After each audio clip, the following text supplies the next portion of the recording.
I will discuss an exercise. This is exercise 4.3. So it is again not that complicated, but we have to divide our part into a basic part first and then add in additional features. For instance, if I can look at this, is that there is this sketch and it has been extruded towards the front and towards the back, but it has a draft angle of 5 degrees. And then on the faces that we create, there are more features, and then the faces on the additional features that we created have holes on top of it. So these two holes are M12, and this hole is a bit different. It's not any standardized hole, but you can see that this circle has a radius of 17. This circle here is has a radius of 14 millimeters. But when we come to this, I will show you guys how to make this feature, which is not that it looks complicated, but it's very simple if you guys know how the basics of sketching works. Alright, so I'll start with the part. So you can see already all the planes can be seen. So I'll start with the top plane, and I need is a big circle firstly, then two small circles, one on the left and the other one on the right. This is because if I can go back to, if you look closely, there's this circle here, this big one, and then there's two circles on each side. They're connected with 4 lines. That's exactly what I would do. Alright, so we need additional constraints. I want this circle and this circle to be equal to each other, and the diameter of this circle is 34, and so this also becomes 34 because we set the constraint as equal. This has to be 70, and now the distance between this point and this point has to be 60. This point and this point, oh, apologies.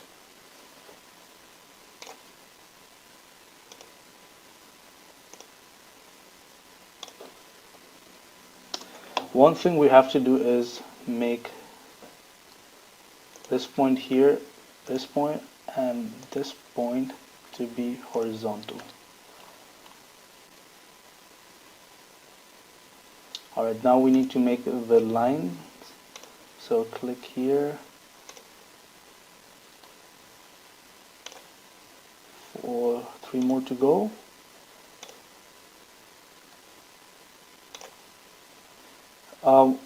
You see that I go back and forth to the line when I construct. What we can also do is click once, make the line, and then double click, and then we can keep on going. So if you guys find either way easy, you can do it. But the fastest way is obviously double clicking and getting rid of the first line. So for example, this, and then now I can make another line.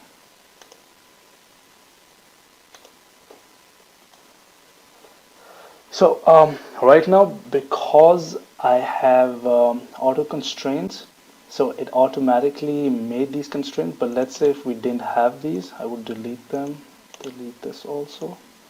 Then you can see this can be moved anywhere. So what I can do is make this to be coincident, and then click on the line and the boundary of this bigger circle and make it tangent. Now the only thing left is to get rid of the unnecessary lines and boundaries. So we go on trim, power trim, and I basically don't want any of these. Cross, features, extruded base, and then the base has to go 10 millimeters towards the top and 10 millimeters towards the bottom. So we need another direction, 10 millimeters. And we have a draft angle of 5 degrees. It's automatically selected, but if it's not, you can easily just enter the number and then press OK.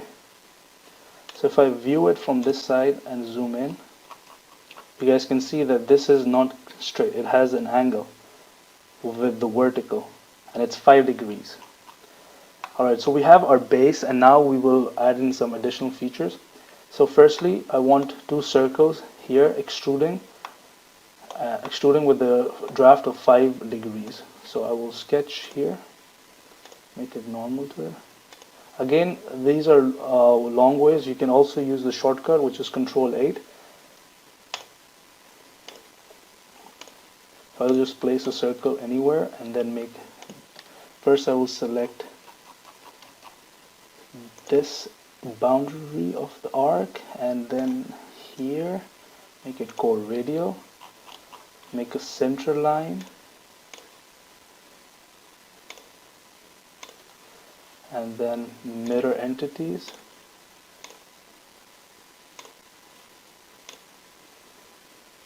and then I would go on features, extrude a base, and it has to be 5 millimeters with a draft angle of 5 degrees. Press OK, and you can see that there is no, so there was an edge that went there, but now it's a smooth transition towards the end of this extrusion. Yeah, next thing is we want this feature to be on the opposite side. No, actually we don't want this to be on the opposite side. So we just want another big circle of 64 millimeters in diameter, and then the same on the opposite side. So if I go here, sketch, Control 8, now it's normal to the face that we want to sketch. Oh, in the start, please have the sketch normal to you, so that it's easier for you to constrain and dimension.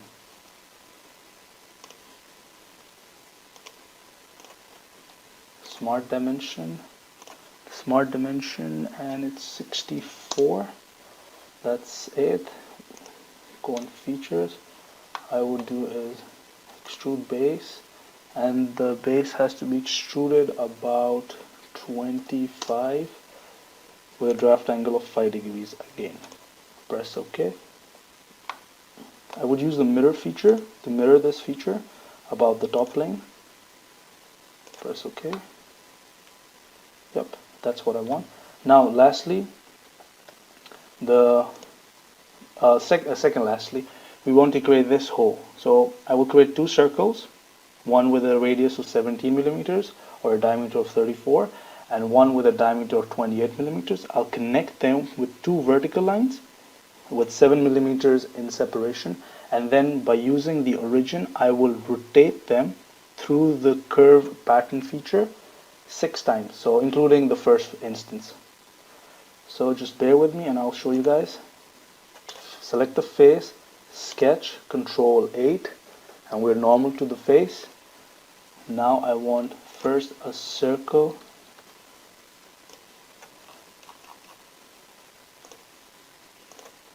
another circle, and dimension. This one has to be 28, the other one has to be 34. Now we will make two vertical lines, just make them anywhere you like.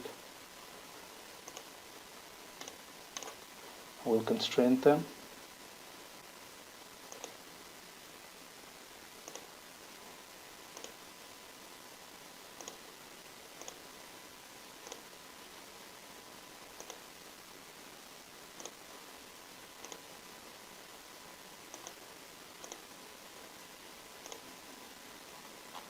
Additionally, I could have also made a center line here first and then mirror it, but as I've drawn the vertical line already, I will just keep it this way, but I need a center line anyways to make the symmetry constraint.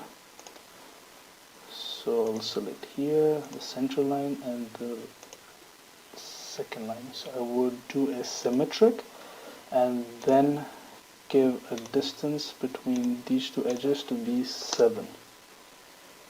Yep, that's it. And next up is so here you can find the circular sketch pattern, and we want the entities to be this and this, and instances, which is the number of times you want it to be revolved around a certain point, is 6.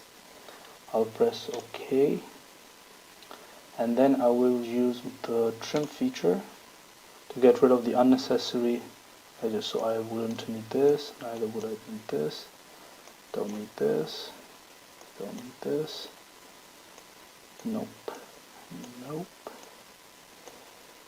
Just need to concentrate a bit so that I don't get rid of the arc that I would want. So here and here. It's fully defined as well, perfect. Now I can just go on features, extrude cut, through all. Yep, it goes till the end. Press OK. There you go. And lastly, we need to use the hole wizard feature.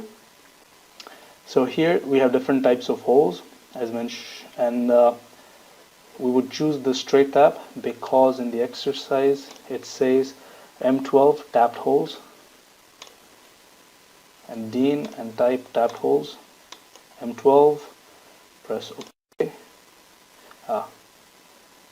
Cross this.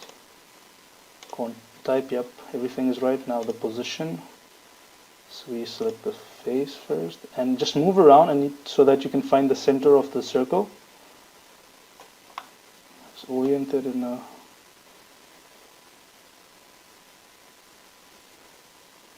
let's say you can't find it, then you can just usually it's pretty easy to find it, but I can't find it for now. Just place it here and I'll use a smart dimension. All I can just do is click here, here, and say concentric, here the edge, concentric. Press OK. There you go, guys, we're done with the part. All the features are completed and it looks exactly what we wanted. So thank you guys for joining, and from we're done with part modeling. We haven't covered all the features in the exercises because the main features in this course you would normally use are extrude cut, extrude base, revolve, and you can also use sweep in most cases, in few cases, but normally you would use these. Yeah, so for now, in the next video I would do assemblies. I would tell you how to constrain parts in order to make an assembly for a product or for a machine, just the basics. So guys, I hope you guys watch the next video and just keep practicing. Thank you.